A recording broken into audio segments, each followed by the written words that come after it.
8.15 머니톡 가족 여러분 안녕하십니까. 6월 15일 목요일 찐시황을 진행하는 김대주입니다. 여러분 반갑습니다. 오늘 목요일이죠. 목요일이 남자 유한타증권의 압구정 지점에 근무하는 장시영 사장님과 함께 시장에 대한 얘기들 그리고 종목에 대한 상황들에 대해서 함께 가져보는 시간을 가져보도록 하겠습니다. 장 시장님 안녕하십니까? 네, 안녕하십니까. 오랜만에 뵙습니다. 네, 오랜만에 뵙는 것 같은데 네. 제가 장시영 사장과 지금 한 5, 6개월 정도 방송을 같이 함께 네. 진행하는 것 같습니다. 네네. 그런데 제가 많이 이제 배우고 느낀 점이 뭐냐면 저는 지수를 추적한다든가 또는 대형주를 판단해서 해석하는 부분은 그간의 많은 기간 동안 해왔기 때문에 좀 편합니다. 네. 그런데 이슈나 종목의 흐름을 추적해서 트레이딩 관점에서의 운용을 하는 측면은 조금 떨어지거든요. 네네. 그런 면에서 우리 장시영 차장이 그 움직이는 종목에 대한 흐름들을 굉장히 잘 포착하고 잘 판단하기 때문에 오늘도 많은 것을 제가 한번 배워가는 시간으로 가져가 보도록 하겠습니다. 네. 오늘 시장 조정 받았죠? 네. 어제 오늘 조정을 받았는데요. 조정을 받는다 하더라도 과거와 같은 불안한 조정의 흐름은 아니었다라고 볼 수 있습니다. 어제도 마찬가지였고요. 물론 어제 몇몇 이슈에 의해서 장 마감 근처에 주가 하락한 모습들이 있었지만 오늘 시장에서 주가가 하락하고 종목 간의 조정 하락한 종목들이 많긴 했지만 시총상위 100개 종목을 쫙 나열해서 과연 어떤 종목들이 많이 빠졌는가를 판단해 볼 때 대부분의 종목이 1% 내외의 하락이었고요. 2%, 3% 하락을 보인 종목이 한 서너 종목 됐는데 카카오라든가 한미약품 같은 일부 몇몇의 종목이 2, 3%의 하락이 나왔고 대부분의 종목들은 좀 숨고르기라고 하죠. 쉬어가는 구간에서의 흐름들에서의 상황이 연출되어졌다고 볼 수 있습니다. 우리가 그간에 시장의 상승 흐름들이 계속 진행되어 왔기 때문에 조정이 좀 아프긴 하지만 이런 얘기 많이 하죠. 개구리가 움츠린 이유는 도약하기 위해서 2보 전진을 위해서 1보 요태. 이러한 맥락에서 오늘 장 그리고 최근의 조정에 대해서 판단하시면 될 것 같고요. 그러면 이 조정이 어디까지 갈 것이고 또 왜 조정이 나타나는지 여기에 대한 내용은 우리 장시영 차장과 함께 이 부분에 대해서 한번 살펴보도록 하겠습니다. 지금 조정 어디까지 갈 것 같습니까? 근데 저는 사실은 최근에 조정이 조정인가 싶은 생각이 좀 들어요. 그러니까 뭐 지수 자체가 네. 뭐 니케이라든지 다른 뭐 닥스라든지 네. 다우지수나 나스닥의 어떤 횡보보다는 조금 약하기는 하죠. 네. 왜냐하면 대한민국 대표 업종이라고 할 수 있는 반도체가 좀 쉬어가고 있었으니까. 그렇죠. 대형 반도체주도. 근데 SK 하이닉스도 그렇고 삼성전자도 그렇고 최근에는 뭐 주가 상승률이 그렇게 나쁘진 않아요. 썩 나쁘진 않고. 저는 이렇게 생각을 합니다. 그러니까 우리 시장에 상대적으로 좀 약간 박탈감이 있었던 이유가 2차 전지주들이 최근에 너무 많이 급등을 했었었고 2차 전지주들만의 그들만의 이제 세상이었는데 2차 전지주들이 시가총액이 좀 커지다 보니까 어쨌든 인덱스를 추종하는 펀드들 같은 경우는 2차 전지 섹터가 움직이는 거에 맞닥뜨려서 이제 수급들이 왔다 갔다 한단 말이에요. 그래서 2차 전지주들의 어떤 덩치가 커짐으로 인해서 지수가 좀 왔다 갔다 하는 면이 있었는데 이제 그런 부분들을 좀 살펴보자면 시장이 쏠림 현상이 굉장히 심합니다. 여기가 좋다 그러면 아무래도 이제 유동성이 예전처럼 코로나 우리가 직후에 유동성보다는 금리 인상을 지속하면서부터 또 한간에 또 CFD 문제도 있었고 이런 부분들 때문에 유동성이 한정적으로 좀 움직이는 게 있는 것 같아요. 예전에는 장이 좋으면 전 섹터 전 업종이 이게 좋으면 이게 좋다고 저게 좋으면 저게 좋다고 딱 갔는데 최근에는 오르는 섹터들은 계속 오릅니다. 그렇죠. 특히나 엔터 섹터 같은 경우 JIP는 많이 뭐 갔죠. 다 필요 없고 지수고 뭐고 나는 모르겠다. 네. 나 홀로 가겠다. JIP. 하이브도 고평가 논란이 상장 초기에 있었지만 최근 들어서 올라오는 횡보가 굉장히 거칠고 YG엔터도 아티스트들의 뭐 문제도 있고 뭐 했었지만 새로 데뷔한 아티스트들에 대한 어떤 기대감 그리고 블랙핑크가 여전히 글로벌리하게 잘 나가고 있다는 점 여러 가지 생각들로 보면 엔터주들도 괜찮고 그리고 우리가 이제 2차 전지주 섹터들이 올라갈 때마다 이 엄마 밈이 있었어요. 엄마가 나와서 아들 반도체주에 봄은 온다고 2차 전지 에코프로 팔고 에코프로 팔고 반도체 산 건 아니지 이런 밈들이 많이 돌아다녔었단 말이에요. 그때는 웃고 넘어갔는데 결국 지금 반도체에 봄이 오고 있습니다. 특히나 뭐 디램 쪽 관련된 건 아니지만 아. 아직 디램 재고라든지 이런 부분들은 좀 많이 더 소진이 돼야 되는 부분들도 있고 하지만 HBM 반도체 관련해 가지고 엔비디아가 적극적으로 좀 하이닉스에 구애를 하고 있는 점 네. 그리고 삼성전자 하이닉스가 HBM 관련해 가지고는 글로벌리 이제 점유율이 90%에 육박하거든요. 어쨌든 하이닉스가 좀 더 잘하고 있고 네. 그런 부분들 관련해서 반도체 관련 종목들은 이제 최근에 이제 이 HBM 관련된 종목들과 DDR5 관련된 종목들은 신고가를 내고 있습니다. 네.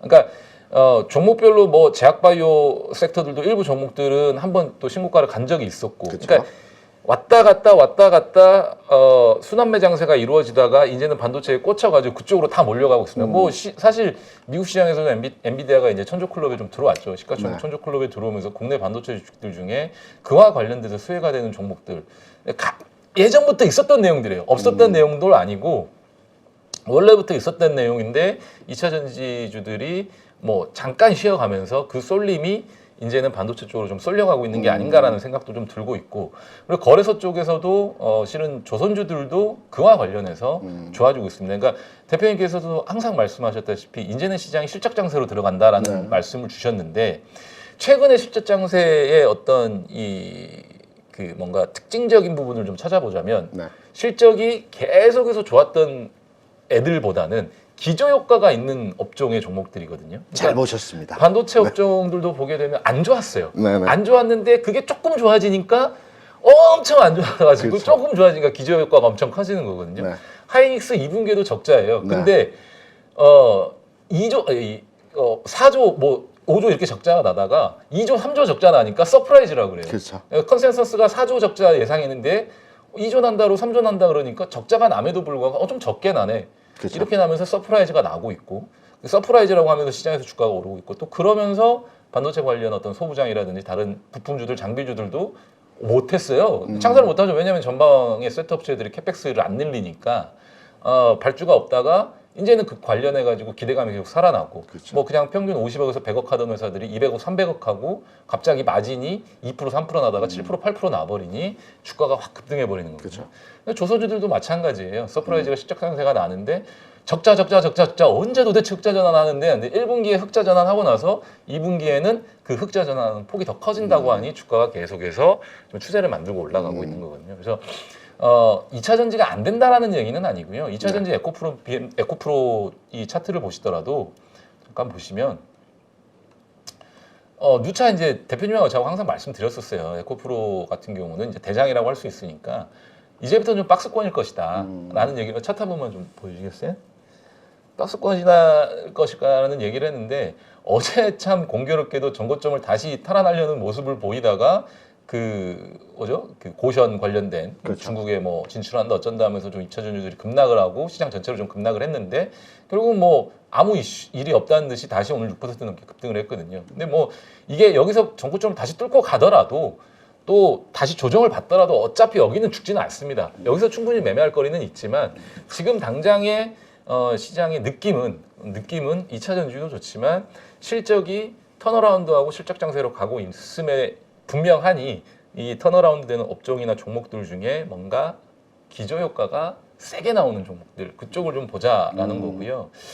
대신에 이제 그 기저 효과가 좀 좋게 나오는 것들 중에 엔터주들도 최근에 좀 많이 죽었다가 이제 해외 공연 활발하게 하고 아티스트 앨범 판매량이 증가하는 게 눈에 띄게 너무 드러나잖아요. 네네. 그래서 좋아지는 거고. 네. 다만 이제 한 가지 조금 아쉬운 쪽이 여행 관련 종목입니다. 여행이랑 화장품 이쪽 이제 이 소비재 쪽에 여행 관련 소비재 관련된 종목들인데 항공이랑 여행 관련주들은 기저 효과가 셀 것 같은데 의외로 좋지 않아요. 그러니까 뭐 카지노라든지 호텔신라 이런 애들도 이 중국 이슈가 나올 때마다 조금 헛갈려하는 것 같은데 저는 개인적으로 이렇게 생각합니다. 이쪽 관련 종목들도 좀 보셔야 되는 게 최근에 명동에 나가 보시게 되면 알겠지만 네. 중국 사람들 별로 없습니다. 제주도에도 없어요. 근데 외국인들은 많아요. 아, 예, 이 화이트맨들도 많아지고요. 네. 동남아 쪽에 외국인들도 많아졌고 중국을 제외한 다른 국가에서 오시는 외국인 관광객들이 굉장히 많습니다. 4월에 아마 이제 5월달 이 관광객 수가 조만간 나왔는지 제가 확인은 못했는데 네. 4월에 8만 명인가 99만 명에서 100만 명을 조금 못 넘었거든요. 근데 많은 편인가? 많이 늘어난 거예요. 거기도 기저효과가 왜냐하면 없다가 갑자기 생긴 거잖아요. 그렇죠. 기저효과가 심하게 나타날 텐데 아마 5월에는 100만 명을 넘고 6월에도 충분히 더 넘을 걸로 보여지는데 그게 계속해서 점차 늘어나고 있다라는 거거든요. 그러면은 어찌 됐든 실적으로 분명히 보여줄 것 같으니 그쪽 관련된 종목들도 지금 반도체라든지 이쪽에 좀 집중을 하시고 2차 전지도 마찬가지지만 이쪽 관련된 종목들도 한 번쯤 좀 눈여겨 보시면 왜냐하면 반도체 이런 것들은 너무 많이 올라서 못 사 이러실 거거든요. 근데 이것도 2차 전지와 비슷하게 뭐 5배, 6배, 10배 간다는 건 아니지만 지금 이제 추세를 만들었으니 앞으로도 먹을 거리가 많이 남아서 이쪽도 보시면 좋겠지만 조금 덜 오른 것 같은데 내가 좀 한번 베팅을 해서 좀 먹어보고 싶다 하반기에 네. 그러면 여행 관련된 네. 섹터들도 중국 관련 이슈가 있어서 좀 흔들릴 때마다 사실 이 엔터주들이 그걸 견고하게 보여주고 있거든요. 그러니까 중국 관련해 가지고 뭔가 움직일 때도 엔터주들은 조정이 그렇게 심하지 않고 계속 꿋꿋하게 올라가는 것처럼 글로벌 여행 이 관련된 리서치 회사들이 좀 살펴보니 지금 제일 가고 싶은 나라가 어디냐라고 했을 때 한국이 거의 순위권에 다 있습니다. 1위인 나라도 있고 어떤 나라들은 2위, 3위, 뭐 5위 안에는 다 들어 있습니다. 대한민국에. 그만큼 이제 대한민국 이 가요라든지 뭐 영화라든지 다른 어떤 컨텐츠 관련된 것들이 코로나 시기에 많은 활약을 해줬고 그 이제 가고 싶었던 어떤 열망이나 이런 욕구가 풀렸으니까 휴가철에 다가오면 아무래도 이쪽으로 좀 많이 쏠릴 거거든요. 그래서 지금 당장에는 그렇게 크게 두각을 나타내고 있지 못하지만 아마 3분기, 4분기 요때쯤으로 가서부터는 실적에 대한 어떤 서프라이즈 그리고 기저효과가 좀 세게 발생할 수 있을 것 같으니까 이쪽 관련해서도 미리 좀 선점을 해놓으셨으면 좋겠습니다. 그러니까 뭐 올라가는 것들도 계속 지켜보시고 못 오르고 있는 종목인데 올라갈 것 같고 기저효과가 좀 세게 나는 얘네들이 실적이 적자가 나다가 갑자기 100억, 200억 하는 걸 바라지는 않습니다. 적자 나다가 10억만 해도 주가는 금방 튀어오르게 돼 있거든요. 그렇죠. 그렇게 좀 생각을 해보시면 좋을 것 같아요. 제가 보는 시장에 대한 부분은 이렇습니다. 우리 시장이 일본 시장 대비해서 미국 시장 대비해서 약하다라고들 말씀들 하시는데 미리 올라왔기 때문에 먼저 쉬는 경향들이 있다라고 판단이 되고 있고요.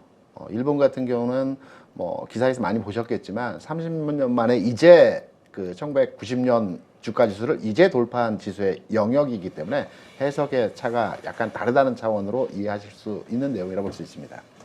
그러면 시장에 대해서 한꺼풀만 더 드러내서 지금 장에서의 흐름들 그리고 조정은 어디까지 진행되는지 왜 우리 시장이 오늘 유독 주가의 하락이 심화됐는지 글로벌리 증시 상황에서 이런 내용들 한번 해석을 한번 해보도록 하겠습니다. 지금 보고 계시는 차트는 이제 중국 항생 지수이고요. 최근에 중국 이슈가 뉴스에서 더러 나오고 있죠. 뭐 금리 인하 얘기도 있고 경기 부양 얘기도 있고 뭐 등등의 여러 가지 얘기가 있습니다. 오늘 외국인들이 국내 시장에서 매도를 했습니다.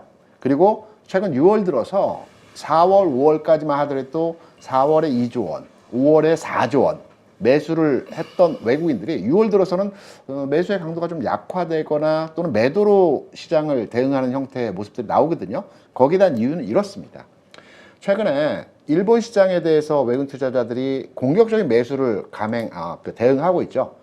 일본 시장 같은 경우는 4월에 해외 투자 자산이 20조를 매수를 했습니다. 5월에는 35조 원을 매수를 했습니다. 왜 일본과 한국 시장에 대해서 해외 자산이 투자가 되어지는 부분은 제가 이전 시간을 통해서 금리 차에 대한 부분이 자산이 이동하는 과정에서 한국과 일본 시장에 용이한 환경이 만들어졌다는 첫 번째 이유를 말씀드렸고요. 두 번째는 중국에 대한 그간의 포트폴리오 정책의 변화입니다. 그간에는 중국과 미국이 좀 그러니까 부딪히는 현상에서의 이슈가 있었기 때문에 중국에 투자된 자산을 빼서 주변 국가, 한국과 일본에 투자되어졌었고요. 그러한 과정에서 최근 여러 가지 뉴스들이 나오고 있는 내용들이 이제 중국에 대한 시장의 상황, 분위기 전환 이런 흐름들이 진행이 되고 있습니다. 그림을 보면서 잠깐 설명을 드리면요. 중국 시장이 약하다 하는데 지난해 11월 시점으로 시간을 돌려보게 되면 전 세계 글로벌리에서 가장 먼저 바닥을 찍었습니다. 그리고 가장 강한 상승의 흐름이 진행됐습니다. 이 과정에서 미국과 중국의 정상회담이 11월 중순에 있었죠. 이때 나왔던 얘기들이 있었습니다. 발표된 내용은 없었지만 중국이 미국에 대해서 패권에 도전하지 않겠다. 그리고 미국이 여기에 화답한 내용이 신냉전 체제는 없을 것이다. 화해 무드가 어느 정도 조성이 됐습니다. 그리고 2023년에 국무장관을 보내서 실무적인 협상을 진행하겠다라고 얘기가 매듭지어졌습니다. 이러한 과정에서 한 해를 지나서 2월에 오느냐 3월에 오느냐 양해를 앞두고 2월에 올 것이다. 미국의 국무장관이 이런 과정에서 정찰위성이라는 풍선위성이라는 이슈가 터졌죠. 그러면서 중국과 미국이 또 한번 냉각기류가 흐르는 형태에서의 모습이 나타났습니다. 이러한 과정에서 중국에 투자한 자산을 주변에 한국과 일본에 재투자를 진행하는 이러한 형태의 모습이 나타났고요.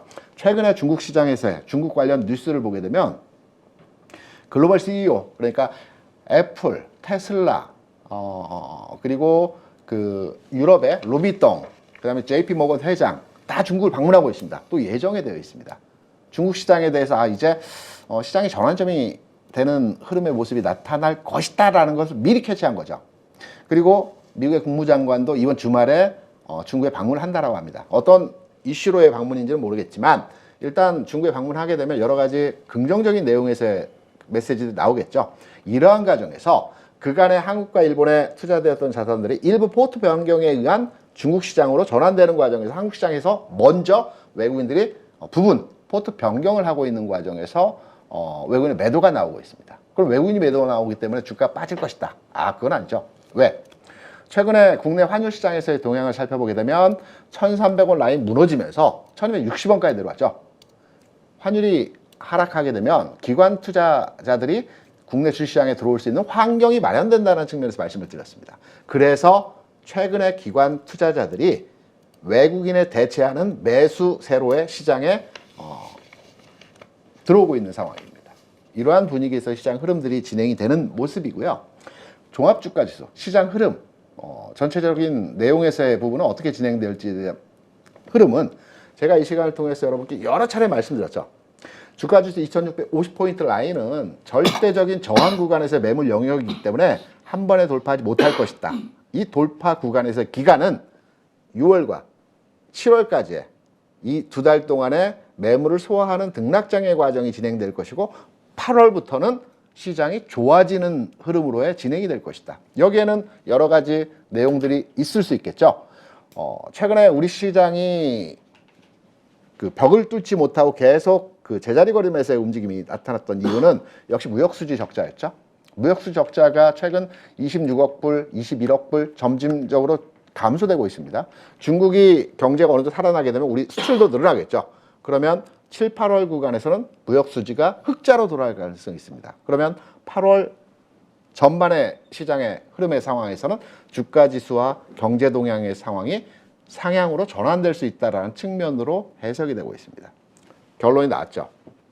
시장 전체적인 흐름에 있어서 6월과 7월까지의 흐름에 있어서는 2650포인트 고점의 매물을 소화하기 위한 계속적으로 태핑하는 과정에서의 시장 모습이 진행될 것이고 지수의 움직임은 좀 정체되어진 박스 내에서의 흐름이 진행될 것이고 이럴 때에는 역시 종목 간의 흐름에 있어서도 대형주보다는 지금까지 중소형 개별 종목, 테마 종목, 이슈가 있는 종목들이 시장에서 두각을 나타내지 못했습니다. 이러한 흐름에서의 시장에서의 움직임이 진행될 것이다. 우리는 8월장을 준비하는 과정에서 6월과 7월장에서 우리가 좋아하는 대형주에서 저점에서 조금씩 모아가면서 매매는 소형주로의, 개별주로의, 테마주로의 운용을 하는 형태로의 수익률 게임으로 6월과 남은 7월 장의 대응으로의 접근이 필요할 것이다라는 측면에서의 전체 시장의 모습을 개인적으로 판단하고 있고 이러한 그 전략에 의해서 6, 7월 시장 전망으로 개인적으로 판단하고 있고요. 이러한 내용이라고 한다면 좀 전에 기저효과 기저 말씀하셨죠. 엔터주들이 뭐 JYP 마찬가지고 SM도 마찬가지고 하이브도 마찬가지지만 지난해 대비해서 주가 많이 올랐습니다. 네. 그런데 지난해 중반부에서의 상황을 보게 된다면 코로나 상황으로 인해서 엔터주들의 실적이 굉장히 그 적자 내지는 급감하는 상황이었습니다. 이때부터 주가가 출발해서 시작해서 달려가기 시작했거든요. 그때 공교롭게도 이제 엔더밍 얘기가 같이 나왔었어요. 그렇죠. 네, 네. 공교롭게도. 그래서 지금 현 장세에서의 종목 간의 흐름에 있어서의 상황은 기저효과. 그러니까 실적이 아주 좋아지거나 계속 좋아지고 있는 회사의 움직임보다는 작년에 또는 최근에 굉장히 안 좋아진 회사였지만 조금씩 개선되는 징후에서의 상황들이 나타나는 기업들이 주가가 활발하게 움직일 가능성이 있다라는 측면으로서의 해석이 가능하고요. 제가 준비한 내용은 테마주입니다. 최근에 시장에서 가장 그 핫하게 움직였던 테마가 그 미용기기 관련주 네, 저도 흐름들이 말씀드렸죠. 굉장히 루닛이라든지 네, 뭐 루트로닉 뭐 이런 탄력적이었습니다. 애들. 네. 특별한 이유 없습니다. 물론 엔더믹 마스크 벗고 여기다 미용 그 우리가 활발하게 미용 활동을 한다라는 측면에서 수요가 기대된다라는 측면에 주가 상승이 있었지만 약하죠. 이런 측면에서 화장품 관련주도 많이 올라가야 되겠죠. 하지만 미용기기 관련주 위주의 그 테마 형성되면서 최근에 움직였던 종목들의 상황을 보게 되면 이게 파마 리서치입니다. 최근 4월부터 해서 2달여 동안 주가 상승률이 굉장히 가파른 흐름에서의 모습이 나타났죠. 파마 리서치뿐만 아니고 뭐 클래시스, 로트로닉, 비올 같은 종목들이 동반해서 하나의 그룹을 만들어서 테마의 주가 움직임이 나타났다고 볼 수 있습니다. 그럼 다음 테마를 잡아야 되겠죠. 그래서 천일염 최근에 핫하죠. 네. 저희 집에서 제 처가 자기가 그 평생 먹을 소금을 지금 사놔야 된다는데 어디 인터넷에서 보고 제가 딱 이렇게 말했습니다. 소금뿐만이 아니고 최근에 그 뉴스나 어떤 가십 기사에서 회자되고 있는 얘기들은 그렇게 우려할 필요 없다. 왜? 방류하면 안 되죠. 하지만 방류하더라도 이 방류하는 이 해류 자체가 우리나라로 돌아오는 과정에서의 시간은 한 2년 정도 걸린다고 합니다. 물론 우려하고 걱정하고 우리가 이 부분은 미리 방어를 해야 되겠지만 당장에 사재기까지 해서 대응할 필요는 전혀 없다라고 판단이 되고 있고요. 최근에 천일염 관련주들이 주가가 시장에 핫하게 움직이고 있습니다. 지금 따라잡기. 저는 개인적으로 지금 좀 늦었다고 보고 있습니다. 이거는 가지고 있는 사람들의 게임이다 라고 판단을 해서 천일염 관련주들, 뭐 신송홀딩스라든가 대상홀딩스나 샘표 같은 종목들은 내가 보유하고 그간의 이 종목을 계속 노려봤던 분들이 치고받고 매매하는 시장의 테마라고 판단이 되면서 이것도 패스. 다음 흐름에 이제 이슈 테마를 보게 되면 최근 나왔던 기사들입니다. 이런 이슈가 있었죠. 해저터널 그리고 서울 시내에도 지상화되어 있는 전철 많이 있지 않습니까? 1호선과 2호선 일부 구간들이 지상화되어 있습니다. 이 지상화되어 있는 그 지하철 노선도를 지하로 지하화하겠다는 내용이 있고요. 또 저 남해와 충무 거리는 가깝습니다. 저도 그 한국의 나폴리라고 하는 충무 여러 번 가봤고요. 또 여수 밤바다라고 하는 여수 남해 또 많이 가봤습니다. 그런데 여수에서 충무를 가기 위해서는 굉장히 많이 돌아가야 됩니다. 거리로는 직선거리는 굉장히 가까운데 이 부분에 해저터널 이제 착공해서 개발한다고 하죠. 그래서 여기에 대한 종목들도 한번 서치를 쫙 해봤습니다. 45조 원 규모입니다. 굉장히 큰 프로젝트이거든요. 지금 경기 안 좋습니다. 그렇다 본다면 정부에서는 1차적으로 우리뿐만이 아니고 미국도 그렇고 일본도 그렇고 중국도 그렇고 경기 부양을 하는 과정에서 부동산 개발 계획을 하게 되어 있습니다. 그래서 그러한 일환으로 지금 해저터널 또는 지상철도 지하화 관련 내용들이 현재 이슈화되고 있습니다. 관련 종목들은 좀 더 추적을 해야 됩니다. 지금 그 시장에서 드러나고 있는 종목들의 그 내용들은 거래량도 많지 않고요. 아직 시장에서 초점화되지 않았기 때문에 이 부분은 시간차를 두고 우리가 지켜보는 관점에서 판단해야 될 이슈 이겁니다. 좀 전에 장시영 차장이 그 기저효과 말씀하셨죠. 그리고 또 여행 관련주 잠깐 언급을 하셨습니다. 항공도 마찬가지. 항공 마찬가지입니다. 그런데 최근에 나왔던 기사를 쓱 서치하면서 그 LCC 저가 항공주들 내용과 흐름들을 한번 그 지켜보니까 재작년 적자였습니다. 그리고 올해 흑자로 돌아서고 있습니다. 그리고 주가 상황도 최근에서의 움직임이 정체된 상황에서 최근에 움직임이 조금씩 나타나고 있습니다. 거래량도 좀 늘어나고 있거든요. 그래서 한번 테마를 만들어지는 과정에서 그룹화되어야 되기 때문에 이 그룹화되어지고 테마를 만들어가는 과정에서 관광객 얘기도 말씀하셨죠. 중국보다는 중국 외 지역의 관광이 늘어나고 있다. 이런 맥락에서 볼 때 최근에 코로나 이후에 수송 인원 최대치 기록하는 내용들이 나타나고 있고요. 또 미주, 동남아, 일본 노선 확장하고 있습니다. 회사도 한 4개 회사로 집약되어 있습니다. 제주항공, 티웨이, 진에어, 에어부산. 그럼 우리가 한번 기업적 측면에서 차트와 재무적 구조를 한번 들여다봐야 되겠죠. 이렇더라고요. 저도 그간에 이 LCC 그 항공사들에 대한 매매나 이 종목들에 대해서 크게 관심도를 갖고 시장에 대응을 하지는 않았습니다. 그런데 최근에 그 나왔던 기사를 기반으로 해서 해당 주가의 흐름을 한번 살펴봤는데요. 4가지 관점에서 해당 그 저가항공 LCC 관련주들에 대한 흐름을 요약할 수 있었더라고요. 티웨이 항공 같은 경우에, 에어부산 같은 경우에, 제주항공 같은 경우에, 진에어 같은 경우에 동일한 흐름입니다. 비슷한 형태의 주가 모습을 보여주고 있습니다. 첫 번째는 전환점입니다. 주가가 조정받고 옆으로 횡보하는 과정에서 최근 내에서 움직임 자체가 아주 역동적으로 진행되는 과정에서 바닥 탈출 흐름이 포착됐고요. 두 번째로는 앞서 말씀드렸던 수송량 늘어나고 있고, 그리고 최근 2, 3년 내 적자 상황에서 올해 이 4개 회사 다 흑자로 돌아섰습니다. 그리고 올 2023년 기준으로 해서도 연간 기준으로도 흑자로 전환될 것으로 현재 판단이 되고 있습니다. 그리고 여러 가지 여행 시즌 도래하고 있다라는 내용들이 있고요. 그리고 거래량, 공이 다 증가 현상들 보여주고 있죠.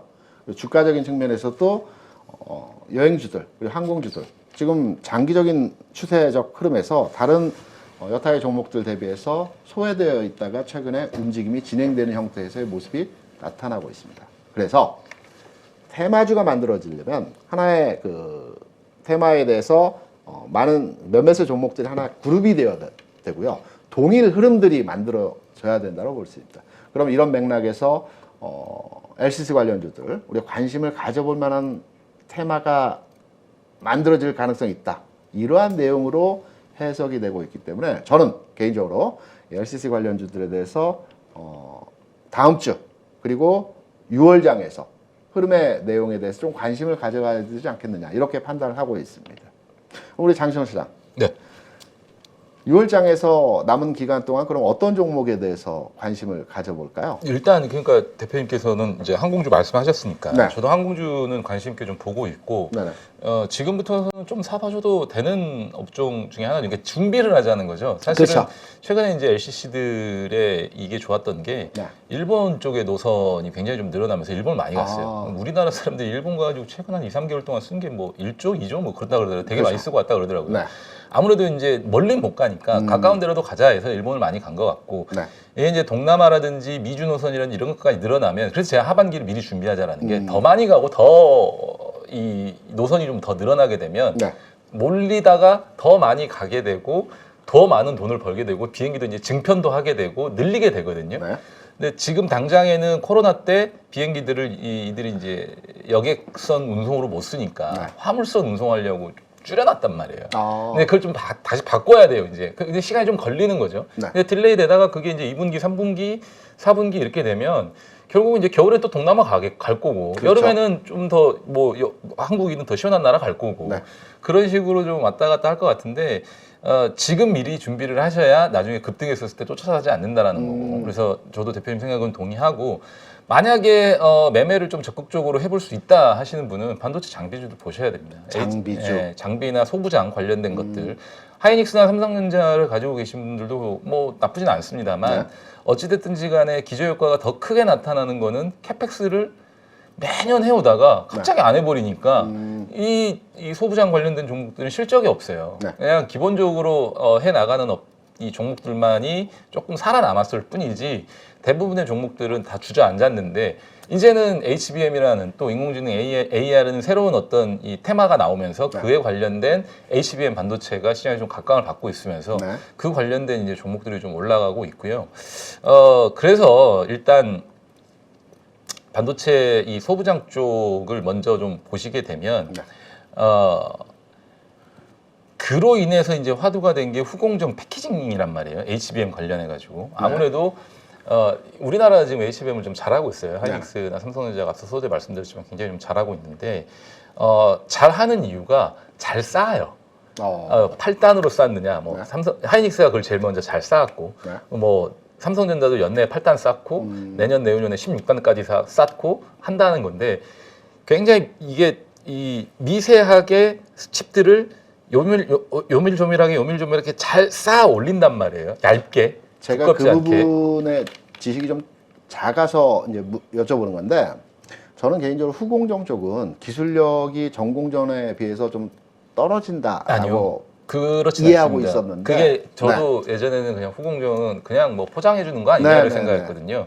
TSMC가 글로벌 1등 파운드리 반도체 회사가 된 이유 중에 하나가 2017년인가에 삼성전자로부터 애플의 이 AP 관련된 반도체 칩 수주를 다 가져갑니다. 원래는 양분하고 있다가 그걸 가져간 이유 중에 하나가 TSMC에서 이 WLP라고 웨이퍼 레벨 패키징이라는 기술을 그거를 이제 펜 아웃 방식으로 펜 인 방식이 아니라 기판 위에다가 올려놓고 자르는 게 아니라 웨이퍼 상태에서의 다이를 자릅니다. 그래서 그걸 기판 위에다 올려요. 하여튼 그건 펜 아웃 방식이라고 하는데 FOWP 방식이라는 패키징 방법입니다. 근데 그거를 하기 시작하면서 수율도 잘 나오고 성능도 더 좋아지고 불량도 없으니 애플이 TSMC 다 줘버린 거거든요. TSMC는 그때부터 파운더리 이 패키징 쪽에서 우리나라는 오사시라고 하는데 그쪽에서도 이제 그런 어떤 후공정 패키징 생태계를 조성을 하면서 관련된 이 뭐라 그래야 되나요? 후공정 관련된 회사들이 이 유기적으로 잘 엮여 있거든요. TSMC와 함께. 그래서 아직 우리나라는 FOWLP, 펜아웃 방식으로 WLP를 하지 못합니다. 웨이퍼 레벨 패키징을 하는 곳도 몇 군데 없습니다. 수율이 많이 나오지도 않고요. 그래서 TSMC에게 애플이 그렇게 주면서 성공적으로 애플이 그런 패키징으로 M1 칩이라든지 이런 어떤 이 차세대 칩들을 개발을 해냈고 시장에서 좀 호평을 받았잖아요. 그러면서 뭐 엔비디아라든지 다른 기타 대형 반도체 회사들이 TSMC의 파운드리에 러브콜을 보내는 거죠. 물론 이런 것도 있습니다. 삼성전자는 파운드리도 하지만 메모리 자체도 만드니 야 니네 비메모리도 우리 거 갖고 가다 파운드리 해가지고 기술 이렇게 가져가서 니네도 하는 거 아니야? 라는 어떤 경쟁사로서의 어떤 그런 어떤 불안 심리도 있었겠지만 실은 그것보다는 TSMC 어떤 기술력 때문에 후공정 기술력 때문이다라고 좀 말씀을 드리고 싶고 그래서 우리나라 이제 반도체 칩 이 메이커 회사들도 세트 업체들도 기존의 전통적인 어떤 패키징 방식에서 좀 벗어난 어드밴스드 패키징이라는 새로운 이제 화두를 꺼내고 시장에다가 던지고 있는 거거든요. 그래서 예전에는 무어의 법칙이라고 그래가지고요. 반도체는 2년에서 3년마다 기술 격차가 벌어집니다. 계속해서 캐펙스를 투자를 하기 때문에. 근데 요즘은 신조어가 또 생겼습니다. 비욘드 무어라 그래가지고 패키징 기술이 더해지면 그 기술을 또 반으로 줄여버립니다. 그 격차를. 그러니까 1년만 해도 기술 격차가 심해진다는 거죠. 그러니까 벌써 삼성전자는 파운더리를 뭐 3나노, 2나노 한다고 그러잖아요. TSMC와 격차를 줄이기 위해서 계속 노력을 하는데 그런 어떤 격차를 줄일 수 있는 가장 근본적인 이제 공정 자체가 전공정보다는 후공정 쪽에 있다라는 거죠. 그러니까 얼만큼 칩을 작게 만드냐도 중요하지만 이제는 한 개의 칩만이 아니라 여러 개의 칩을 통합적으로 쌓고 올려서 잘 붙이면 그게 성능을 내는 거거든요. 더 많은 성능을 내는 거거든요. 근데 사실 결국 그게 이제 최근에 시장에서 엔비디아가 러브콜을 보내는 HBM이고 HBM을 뭐 8단으로 싼 이거 구멍을 뚫어서 지금은 쌓고 있습니다. 그래서 종목별로 보시면 칩 하나하나를 유기적으로 좀 붙이는데 중간에 구멍을 뚫어가지고 구멍에다가 이렇게 이 반도체 이제 도체 물질을 연결시켜서 이렇게 묶는 거거든요. 지금은 이제 그걸 TSB 공법이라고 하는데 그 구멍을 뚫는 이 장비를 만드는 회사가 한미반도체입니다.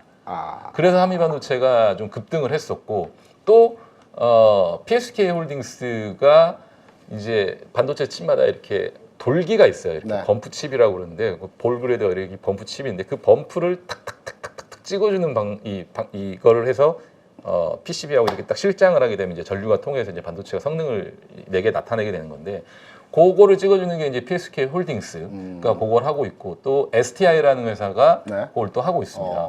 그래서 이 두 회사 같은 경우는 이제 오븐 안에다가 넣어가지고 이게 굉장히 좀 복잡한데 쉽게 얘기하면 HBM2까지는 한미반도체, PSK 홀딩스, STI가 하는 방식으로 공정을 진행을 했습니다. 후공정 공정 중에 하나의 공정을. 네. 근데 HBM3부터는 그 공정의 방법을 좀 바꾼다 그래요, 하이닉스가. 그래서 새로운 공정으로 가게 되는데 그렇게 가게 되면 프로텍이라는 회사의 LAB라고 해서 레이저로 이렇게 톡톡톡 오븐에 들어가지 않고 레이저로 쏴주는 방식이 채용될 거라고 하고요. 이 프로텍 같은 경우는 또 엠코어라는 회사하고 같이 기술 개발을 했습니다. 공동으로. 공동 기술 미국의 엠코죠. 네. 공동 기술 개발을 했는데 엠코가 그 동안에는 우리 말고는 딴 데다 팔지 마 그랬어요. 네. 이 장비를 못 팔았죠. 엠코가 뭐 한 대 두 대씩 가져다 쓰다가 네. 이제는 그거를 풀어줬습니다. 시간이 지나가지고 딴 데다 팔 수 있는데 예전부터 이 프로텍 장비를 TSMC가 노렸어요. 네. 우리한테 좀 해줘. 프로텍이 아 이거 해주고 싶은데 못해. 엠코하고 우리 계약 관계란 말이야. 네. 근데 그게 해제가 됐으니 TSMC가 우선적으로 지금 국내에 이제 모 회사 장비를 쓰고 있는데 네. 그건 제가 뭐 공개는 안 하겠습니다만 그 주주들도 있으니까 모 회사 장비를 쓰고 있는데 그 모 회사 장비도 좋지만 이 회사의 장비 프로텍의 장비가 너무 좋으니까 바꾸려고 한다라는 좀 소문들이 있고 썰이 있어요. 그래서 아마 이제 이 TSMC 쪽에서 만약 프로텍의 장비를 써주게 된다면 네. 이거에 대한 레퍼런스는 엄청 커지거든요.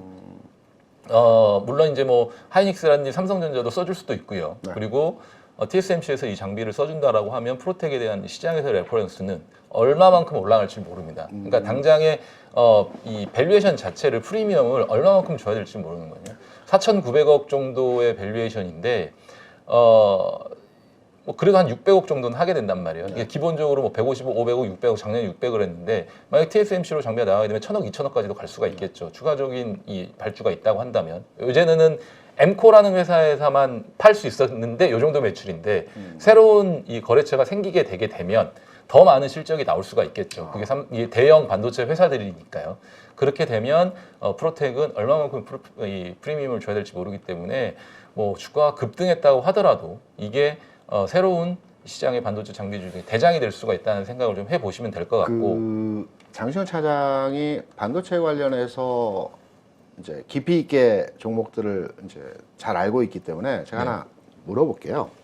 오늘 시장에서 그간의 국내 시장에서의 종목들 간에 AI 관련 이슈 테마로 묶인 종목들이 없었습니다. 네. 미국에서 엔비디아가 굉장히 큰 폭의 주가 움직임의 상황이 나타나고 엔비디아뿐만이 아니고 AMD라든가 기타 관련 주변주들이 다 같이 움직이는 상황에서의 주가 상황을 보여준 반면에 국내에서는 AI 관련 테마 종목 이런 그룹핑된 내용들이 없었는데 오늘 특이하게 아까 한미반도체 잠깐 얘기하셨죠.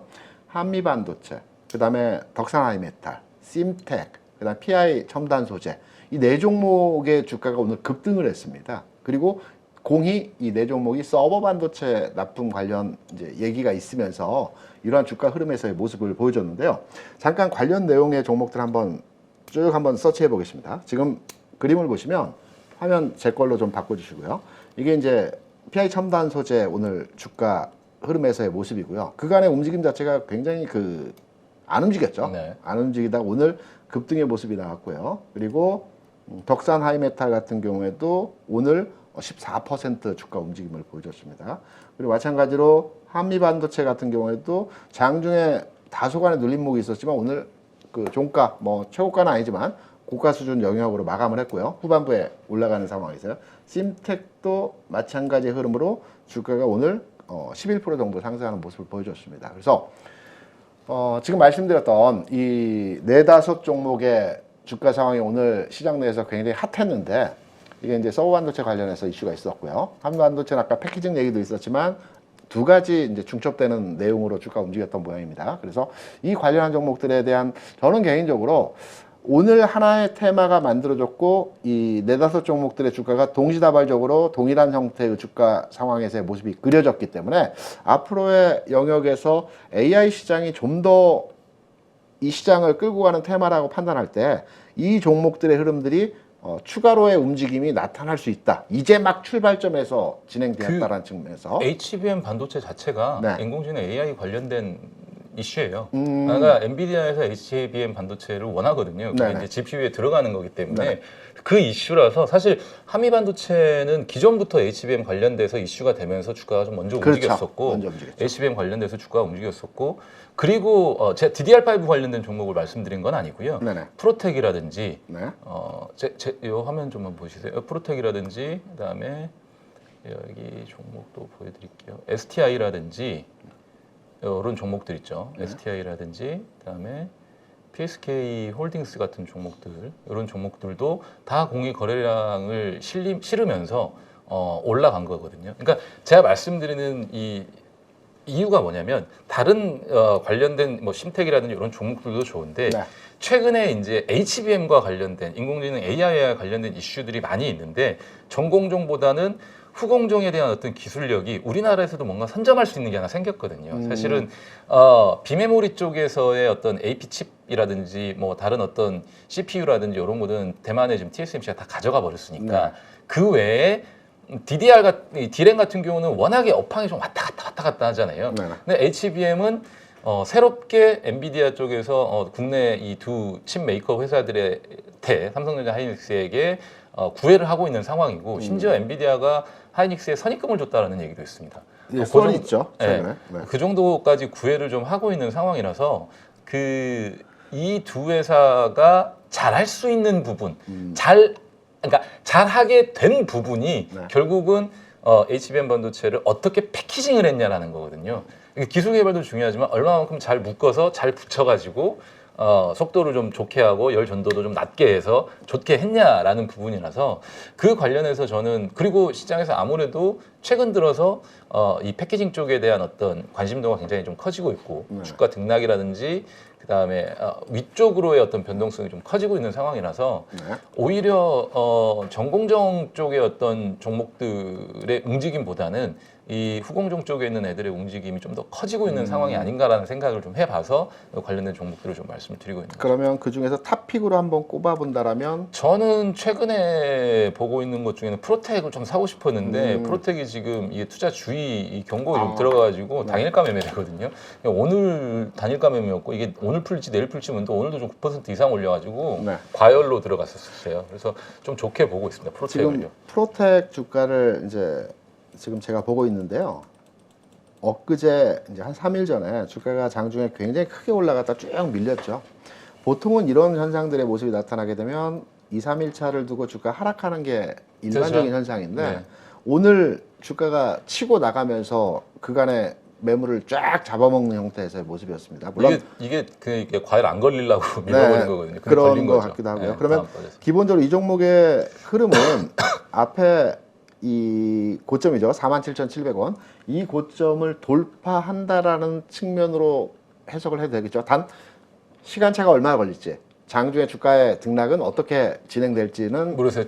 저는 단일가 매매가 계속 된다 그러면 저거 그냥 넘기고 나서 단일가가 풀릴 것 같아요. 넘기고 네. 나서 5만 원 이상에서 우리가 쉽게 좀 살 수 있는 이 상황이 좀 될 수 있을 것 같아요. 그러니까 지금 당장에서는 좀 붙었다고 봐야 될 것 같아요, 저는요. 세력들이라든지 수급이 이쪽으로 그냥 다 쏠린 것 같다라는 좀 생각이 좀 들고 그래서 프로텍을 필두로 해서 앞서 이제 말씀드린 종목이 PSK 홀딩스라든지 STI 같은 종목들을 이제 아직 조금 덜 올랐고 더 늦지 않았으니까 네. 같이 좀 지켜보시면서 해보시면 어떨까. 물론 이제 이 종목들 한미 반도체도 마찬가지고 이 종목도 근데 한미 반도체는 시총이 좀 크잖아요. 이미 네네. 한 2조 사이즈, 3조 사이즈가 돼버렸으니까 조금은 느리게 갈 것 같지만 PSK 홀딩스라든지 STI 같은 경우는 아직도 작거든요. 종목이 시가총액이 그래도 뭐 4천억, 5천억 정도니까. 근데 4, 5천억 정도면 투신이라든지 기관들이 이제 건드릴 수 있는 사이즈도 된단 말이에요. 종목을 편입할 수 있는 시총 규모도 돼서 네. 아마 추가적으로 좀 더 들어올 수 있는 수급의 여력이 좀 남아 있지 않았냐 이렇게 좀 생각을 하고 STI 있어요. 같은 경우에도 기존의 주가 성향이 네. 이렇게 가벼운 종목이 아니거든요. 아니에요, 절대 되게 무거운 종목이에요. 되게 무거운 종목인데 최근 한 3, 4일 내에서의 주가 모습을 보게 되면 굉장히 가벼워졌습니다. 움직임 자체가. 그러니까 뭐 실적 자체가 이제는 좀 달라진다라는 거거든요. 그래서 뭐 기존에 그냥 뭐 150억, 200억, 300억 하던 회사가 이제 갑자기 또 캐펙스 늘린다 그래가지고 한 500억, 600억 하면 그거에 대한 기저효과가 좀 크거든요. 이런 종목들도. 그래서 좀 잘 보시면 괜찮지 않을까라는 좀 생각을 해보고 대개가 이게 주가가 우리가 자 보시면 대표님도 아시겠지만 요렇게 올랐다가 이제 한번 죽어버리면 네네. 요 시기가 굉장히 좀 괴로운 시기거든요. 그렇죠. 요때 올라갈 때 쫓아가셨던 분들은 이 시기가 지금 미쳐버릴 것 같아요. 그리고 대부분 포기할 때가 언제냐면 요런 때 포기를 해요. 그렇죠. 요 지점에서 이제 아유 다른 거 하자. 왜 얘네는 죽어라 빠지는 한미반도체 이런 거 올라간단 말이에요. 그때부터. 그러면 다 포기를 하는데 그런 어떤 수급 이제 매물벽이라든지 수급들을 이제 한 방에 다 뚫어버렸어요 지금. 그러면 이거는 추세를 아직 뭐 확실하게 만들었다라고 표현하기는 어렵지만 아직 시작도 안 한 거거든요. 사실은 이게 진짜로 많이 올랐다라는 거는 이 매물벽을 다 뚫어놔야 돼요. 이 구간의 매물벽을 다 뚫고 그렇죠. 주가가 한 요 정도 있었을 때 두려워하셔야지. 이 잠깐 며칠 오른 걸로 두려워하시면 주식을 못 사죠. 사실은 우리가 뭐 물론 뭐 이런 1,700원 또 11,000원 이런 때 샀으면 얼마나 좋겠습니다만 요때는 사실은 다들 암울했던 시기잖아요. 그렇죠. 그러면 이제 뭔가 눈에 보이고 우리는 워렌 버핏과 같은 투자를 저는 절대 못한다라고 항상 얘기를 하거든요. 17,000원 사신 분도 있겠지만 대부분 이 주식을 만약에 지금까지 들고 있으시다고 한다면 저는 잘 사셨어 봐야 19,000원, 18,000원 정도일 것 같아요. 아니, 비하하는 건 아니지만 대개가 우리가 그런 어떤 우리는 개인이기 때문에 그런 투자들을 많이 한단 말이에요. 그러면 1,700원, 11,000원에 못 샀다고 하더라도 이게 3만 원을 다시 갈 수 있고 3만 원을 넘어갈 수 있다라는 모양이 좀 보이기 시작하면 요 정도 오른 거는 많이 오른 게 아니거든요. 이렇게 보면 많이 올랐는데 네. 요걸 좀 시기를 길게 놔보면 아직 이 매물벽을 뚫은 것도 아니고 그렇네요. 아직 갈 길이 좀 멀었어요. 주가가 제가 한 27,000원, 3만 원 있다 그러면 좀 부담스러운 자리니까 전고점에서 넘어갈지 어쩔지 모르겠습니다. 한번 정리를 해보시죠라고 할 텐데 이제 고개를 드는 상태에서는 한 번쯤은 충분히 좀 트라이를 해볼 수 있는 단계가 아닌가 좀 생각을 해봅니다. 정리해서 제가 해석을 해보게 되면 12,000원 수준에서 출발한 주가가 지금 17,000원인데 오늘 뭐 주가 큰 폭의 상승을 이루었고 최근 3, 4일 동안 주가 움직임이 있었기 때문에 대략 한 16,000원 라인 뭐 요 부근에서 주가가 들어오게 되면 관심을 가져도 된다라는 측면으로 네. 이 부분에 대해서 해석을 해서 판단을 하면 될 것 같고요. 제가 볼 때도 연속해서 주가가 쭉쭉쭉 뻗어나간 상승은 나타나기 쉽지 않겠지만 한 번에 눌림목이 나오면 관심을 가져도 되는 구간에서의 상황으로 판단이 됩니다. 근데 제가 사실은 네. FTI를 좀 좋게 보는 이유 중에 하나가 하나마이크론이 좀 먼저 움직였거든요. 후공정 섹터 중에. 제가 예전부터 하나마이크론 후공정 보셔야 된다고 하나마이크론 저번 대표님하고 한번 얘기를 했었어요. 하나마이크론 얘기를 했는데 계속 올라왔네요. 되게 비슷해요. 네. 종목들이. 이게 지금 후공정 관련된 종목들이 얘를 좀 쫓아가는 것 같거든요. 하나마이크론도 여기서 이제 실적 악화 우려로 좀 많이 빠졌고 물론 얘는 좀 다른 이야기입니다. 뭐 SK 하이닉스로부터 고정된 물량을 좀 받고 있고 하반기에 이제 디램 시장이 좀 좋아지면 기존에 했던 것까지 받게 돼서 실적이 월등하게 좋아진다라는 시나리오긴 해요. HBM과는 좀 무관하게. 네. 하지만 이쪽 얘네가 먼저 하나마이크론이 실적과 관련된 어떤 이슈로 좋아질 거라는 것 때문에 먼저 움직였고 제가 하나마이크론으로 요때 시점에서 아마 방송에서 말씀을 드렸을 거예요. 그래서 갭 상승하고 좀 흘러들었다가 이런 식으로 주가를 다시 추세를 만들고 올라가 버리거든요. 그러니까 결국은 대장으로서의 역할을 하는 종목이 정고점에 다다랐잖아요. 그렇죠. 얘가 만약에 25,550원인데 22,300원을 뚫고 뭐 23,000원, 24,000원, 25,000원 그때부터 좀 천천히 가겠죠. 이 종목은 무거운 종목이니까. 왜냐하면 시가총액이 뭐 벌써 9,800억이니까 조 단위 이상 시가총액이 될 때까지는 하반기가 돼야 되겠죠. 그때가 됐었을 때 이 종목은 좀 무겁게 흘러갈 거예요. 아무래도 네. 기관들의 어떤 수급들이 좀 많이 차들어 있기 때문에 그러면 반대로 얘네가 그때쯤 됐었을 때 아래 뭐 STI나 이런 종목들은 여전히 뭐 6천억, 7천억 할 거란 말이거든요. 그러면 대장이 계속 살아있는 모습들을 좀 확인을 해보시면서 하반기에 반도체가 좋다라는 거는 누구나가 다 아는 사실이냐. 디램 쪽이라든지 뭐 DDR5 시장 살아나고 하이닉트 뭐 적자 줄어들고 삼성전자도 좋아지고 이런 사실들을 알고 있으니까 이 장비 업체들, 소재 업체들 중에 실적이 좀 나올 만하고 이슈가 될 만한 것들은 그들이 살아있으면 계속 좀 달려갈 수 있고 우리가 지금을 기대하는 것보다 하반기를 더 기대한다고 한다면 2차 전지들이 또 마찬가지 아닙니까?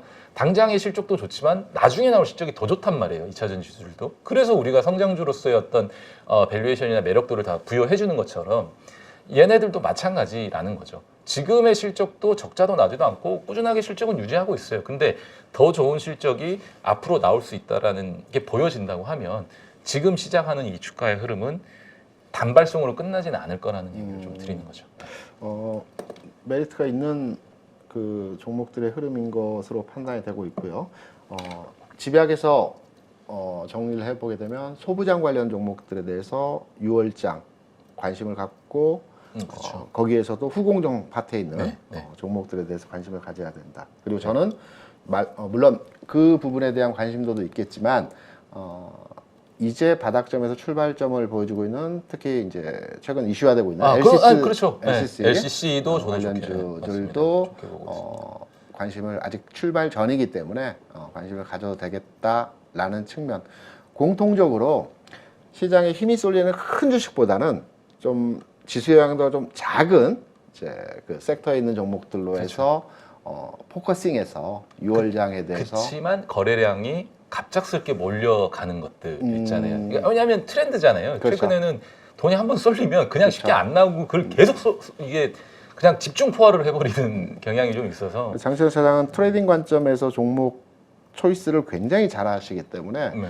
관련해서 언급하셨던 종목들이 매매 관점에서 굉장히 매력이 있는 것 같아요. 매력이 제가 있죠. 봐도. 네, 왜냐하면 네. 살아서 막 움직이는 네, 종목이기 네, 때문에 네, 네, 네. 어느 시점에 들어가더라도 뭐 5, 6%, 7, 8% 충분히 수익이 날 수 있는 상황에서의 종목들이라고 판단되고 있고요. 6월장 그리고 다음 주 장세 시장에서의 흐름은 지수보다는 종목의 포커싱에서 대응하자 뭐 이런 내용으로 시장에 대한 전반의 흐름을 여러분께 말씀을 드리고요. 그 네. 조선주들도 대표님하고 저하고 얘기 많이 했었잖아요. 네네 그렇죠. 근데 저는 최근에 삼성중공업이 이제는 뚫어놨다라고 생각을 하거든요. 이게 삼성중공 한번 볼까요? 네. 개인적으로 저는 네. 이게 시계열을 좀 길게 돌려놓으면 사실은 요 구간 아직 못 들었어요. 아직은 못 들었는데 본격적으로 삼성중공업에 대한 어떤 주가가 움직일 그러니까 본격적으로 뭔가 삼성중공업의 얘기가 나온 시기가 요 시기거든요. 저 흑자전환한다 했던 나왔던 시기가 요때예요. 그렇죠. 2021년도부터 2022년에는 흑자전환하고 어쩌다 이때부터 양치기가 된 거거든요. 그렇죠. 그거를 2년의 세월을 보냈습니다. 2년의 세월을 그냥 보내고 다 실망 매물들이거든요. 그쵸. 다 그냥 박스권 매매하다 도망가고 있는데 이게 흑자 전환하고 이제 주가를 이렇게 돌렸습니다. 지금 이렇게 돌려놨는데 2분기에도 좋아지고 3분기에는 더 좋아진다 그러거든요. 4분기에도 마찬가지고요. 그러니까 그렇다고 하면 1분기에 이제 겨우 흑자 전환했어요. 보시면 1분기에 겨우 196억 흑자 전환했거든요. 그렇죠. 2분기에 이거 356억 컨센서스 계속 올라가고 있습니다. 네. 3분기에는 이제 1,000억, 2,000억대도 나와요. 그러면 4분기에는 좀 더 좋아지고 내년에는 더 좋아진다고 하는데 주가가 과연 여기서 멈출지가 저는 의문스럽거든요. 그러니까 만약에 대형주 쪽이라든지 거래소 종목 쪽을 좀 보신다고 하면 네. 조선주들 좀 지겨운데 그냥 알밖에 안 나 생각하시고 한 번쯤은 되돌아보셨으면 하는 생각도 좀 해요. 이게 이런 굴뚝주들이 사실 우리나라에서 움직이지 못하면 독일이나 일본 같은 경우도 제조업 강국이거든요. 실은요. 네. 제조업을 기반으로 성장한 나라들이잖아요. 우리나라에서 제조업 원탑이라고 볼 수 있는 게 자동차, 뭐 2차 전지, 그렇죠. 뭐 좋죠. 네. 조선도 글로벌 원탑입니다. 글로벌력에 대한민국을 따라올 수는 없어요. 중국 배들은 선주들이 안 맡겨요. 왜? 만들면 다 부서지고 뭐 기술력이 없으니까. 일본은 다 포기했습니다. 이제 다 뺏겨가지고 도크가 없어요. 아예. 그럼 만들 수 오죽했으면은 이 글로벌 이 무슨 조선 기구나 뭐 이 선주들 연합회에서 대우조선해하고 현대중공업의 합병을 반대했겠습니까? 니네가 하면은 다 죽는다 이제. 내가 니네 가격 조정하고 막 니네가 가격하고 난리칠 거 아니냐. 근데 결국은 하나품으로 돌아간 거거든요. 이게 어쨌든 대한민국 이 조선사들의 어떤 이 파워도 있습니다. 이 기술력이라 대한 어떤 그리고 시장에서 아무도 안 하는데 어쨌든 잘하고 있어요. 그래서 그 관련해서 좀 잘 지켜보셔야 될 것 같고 물론 여러 가지 이슈들도 있습니다. 뭐 인력난이라든지 또 이런 부분들에 대한 고민거리도 좀 있지만 그거는 시간이 좀 해결해 줄 수 있는 문제이기 때문에 장기적인 관점에서는 조선주들도 지금부터는 좀 봐주셔야 되지 않나라는 생각이 들어요. 삼성중공업을 제가 오랜만에 들여다봤거든요. 자리 잡은 것 같고요. 삼성중공업이 이제 과거에 보게 되면 우리나라에 3대 선사가 있는데 한국조선해양, 그다음에 현대미포조선, 삼성중공업이거든요. 한국조선해양은 이제 LNG선을 만들고 미포조선은 벌크선을 만들고 삼성중공업은 고부가치 이제 예전에 시추선 쪽에 지금 이제 LNG 쪽으로 많이 특화돼 있죠. 네, 추진했다가 이제 실패해가지고 여기서 적자가 나고 유상증자하고 오랜 기간 동안 이제 침체 국면에서 흐름이 진행됐는데 마찬가지로 아까 실적 부분에서 이제 흑자로 조금씩 돌아서고 있는 상태에서 주가가 지금 자리를 잡아가고 있기 때문에 이 종목도 한번 눈여겨보면서 주가 흐름을 한번 추적해야 될 것 같습니다. 그 조선주의 업황이 완연하게 턴어라운드 하려면 네. 이제 벌크라든지 탱커 네. 이런 애들이 좀 좋아져야 되거든요. 근데 앞서 이제 미포조선은 이제 벌크 탱커 이런 걸 그렇죠. 하는데 좋았어요. 컨테이너라든지 이런 것들이 작년까지는 조선주들 중에 미포조선이 탑이었죠. 그렇죠. 원탑이었는데 경기 침체라는 어떤 이슈들 때문에 주가가 좀 이렇게 많이 흘러내렸거든요. 근데 대표님도 느끼시겠지만 최근에 경기 침체라는 단어가 좀 와닿습니까? 저는 아닌 것 같거든요. 침체가 아니 저도 좀 왔었으면 했었어요. 원래는 비관론자였기 때문에 네. 아니, 비관론자라기보다는 침체가 좀 있을 것 같았기 때문에. 근데 최근에 글로벌 증시 상황을 보면 이게 과연 경기 침체가 맞나? 그리고 미국의 고용 상태라든지 또 미국의 어떤 상황을 보면 과연 경기 침체가 맞나라는 생각이 들 정도여거든요. 그래서 그런 이슈들을 가지고 만약 미포조선이 좀 빠졌다고 한다면 실적의 영향은 그렇게 크게 없었던 것 같아요. 그랬다고 한다면 탱커나 이 컨테이너 또 이렇게 벌크선에 대한 어떤 발주 수주 물량들도 점차적으로 좋아질 것 같아요. 그러면 조선주에도 결국은 봄이 온다라는 거거든요. 그렇죠. 꽃이 피기 시작한다라는 거예요. 그래서 고부가 가치 선방 위주로만 지금은 좀 발주가 많이 나가고 발주가 좀 들어오고 있고 그다음에 선사들이 좀 원하고 있지만 결국은 이제 탱커라든지 벌크 그다음에 컨테이너선들도 교체 수요가 다가오니까 이쪽에 대한 만약에 업황까지도 좋아지면 조선주들 전반적으로 좀 화랑이 될 수 있는 시장이 좀 올 것 같아서 이쪽 미포조선을 사시라는 건 아니고요. 업황이 어떻게 돌아가는지를 주가의 흐름으로 좀 확인을 해보셨으면 좋을 것 같아요. 네. 오늘 전반의 시장과 종목에 대한 말씀들을 나눴고요. 우리 815 가족분 중에 이산 아이디를 쓰시는 분께서 이렇게 이제 문의를 주셨습니다. 하이닉스 핫한 종목이죠. 전환사채 물량이 크다고 하던데 언제부터 나오나요? 이렇게 이제 질문을 주셨는데 제가 관련한 뉴스를 한번 체크를 해봤습니다. 하이닉스가 지난 4월에 전환사채는 아니고요. 교환사채를 발행을 했습니다. 대략 금액적으로는 한 2조 원 정도 규모이고요. 운용자금 측면에서 교환사채를 발행했는데 우리 이제 교환사채, 전환사채 좀 헷갈리시죠? 간단하게 정리를 해드리면 전환사채는 이제 신주를 발행하기 때문에 물량 부담이 있습니다. 하지만 교환사채는 회사에 자사주 매입을 통해서 가지고 있는 주식을 바꿔주는 겁니다. 이런 형태의 가장 큰 이제 차이점이라고 볼 수가 있겠고요. 지난 4월에 2조 원 정도 규모의 교환사채를 발행했기 때문에 시장에서 지금 이슈화되고 있는 하이닉스에 대해서 교환사채의 교환가가 11만 대략 2,000원, 100원인가 뭐. 네, 11만 대략 2,000원 정도 합니다. 11만 원대니까. 네, 만기는 2030년인데 이제 교환가 가격이 왔기 때문에 우려하는 것은 과연 이게 교환되어져서 시장에 매물로 출회가 될지 아니면 좀 더 이후에 나올지 이 부분에 대한 부분이거든요. 정리해서 제가 이제 경험을 통해서 말씀을 드리겠습니다. 하이닉스 같은 경우에 2조 원 규모, 이제 주수로 따지면 2천만 주 정도 된다 하더라고요. 굉장히 큰 물량이죠. 이 물량이 교환될지 안 될지는 이게 이제 해외에 발행을 했습니다. 주관사가 아마 메릴린치였기 때문에 해외 시장에 이제 발행을 한 것으로 알고 있고요. 우리가 기사회에 나와 있는 내용 외에 단서 조항들이 많이 있습니다. 이 단서 조항은 우리가 알 수 없습니다. 다만 나와 있는 내용을 통해서 과거에 사채를 발행했고 이 사채에 대한 전환에 대한 부분들을 해석을 해볼 때 두 가지입니다. 첫 번째는 교환사채는 발행하는 경우가 흔치 않기 때문에 전환사채 기준으로 설명을 드리겠습니다. 우리가 기업들이 전환사채를 발행하려면 이제 물량이 시장에 노출되는 형태가 전환세를 발행할 때 이제 액면으로 발행하는 경우가 있습니다. 그러니까 유가증권으로 그리고 또 전자증권으로 발행하는 경우가 있습니다. 유가증권으로 발행할 때는 턴키로 전환을 해야 됩니다. 무슨 말이냐면 전환사채 100억을 발행했다. 근데 유가증권으로 발행을 했다. 그러면 100억이 일시에 매물화될 수 있습니다. 반대로 전자증권으로 발행을 했다 그런다면 쪼개서 매도가 가능합니다. 이 차이점이 하나 있고요. 두 번째는 지금 하이닉스 전환가가 11만 2천 원이기 때문에 오늘 종가가 11만 9천 원입니다.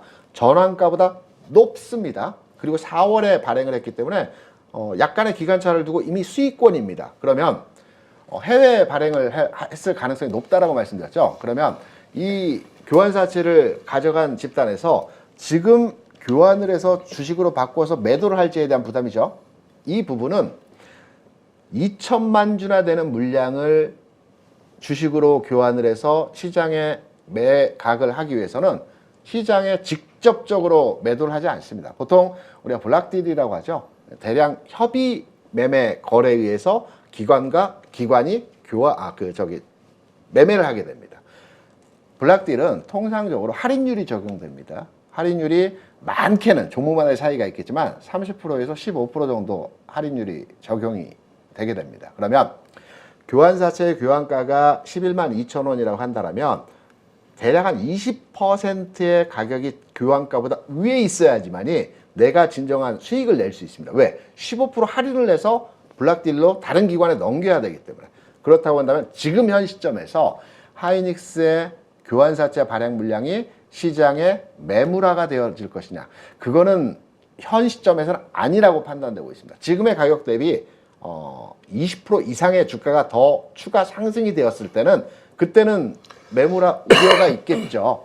하지만 지금 단계에서 당장의 매물화가 현실화되지는 않는다는 점으로 하이닉스에 대한 최근 이슈화되고 있는 교환사채 매물화에 대한 부담, 개인적으로 시장에서 경험을 했던 바를 통해서 이 부분에 대해서 여러분, 그 이사님께 말씀을 드립니다. 오늘 유익하고 시장에서 진짜 트레이딩 관점에서 종목 접근하는 그 내용으로 우리 장시영 사장과 많은 얘기를 나눴고요. 오늘 날씨 참 더워졌습니다. 남은 이제 시간 여러분께서 편안하고 행복한 시간 되시길 바라면서 저희는 여기서 인사드리도록 하겠습니다. 고맙습니다. 안녕하세요. 주식계 스트리트 파이터 대입장입니다. 1년 가까이 교육을 해오면서 수많은 회원들이 수익을 냈는데 심지어 저보다 수익을 많이 낸 사람도 계십니다. 이번에 8.15 가족분들과 평생 꺼내볼 수 있는 강의를 준비했습니다. 바로 평생 소장 패키지입니다. 패키지로 대입장의 기법을 평생 소장하면 내 것으로 익히고 화요일 저녁마다 라이브러리에 꼭 들어와 그 주의 시황과 매매 전략을 설명드리니 응용하면 큰 도움이 될 거라 생각합니다. 이 안에 들어있는 32개의 강의는 여러분들이 언제든지 볼 수 있도록 말 그대로 평생 볼 수 있는 거죠. 대입장과 함께하는 중단기 실전기법 끝장반에서는 기법 기초부터 내용이 들어있고 더 큰 기대 수익을 가져올 수 있는 응용편까지 새롭게 추가했습니다.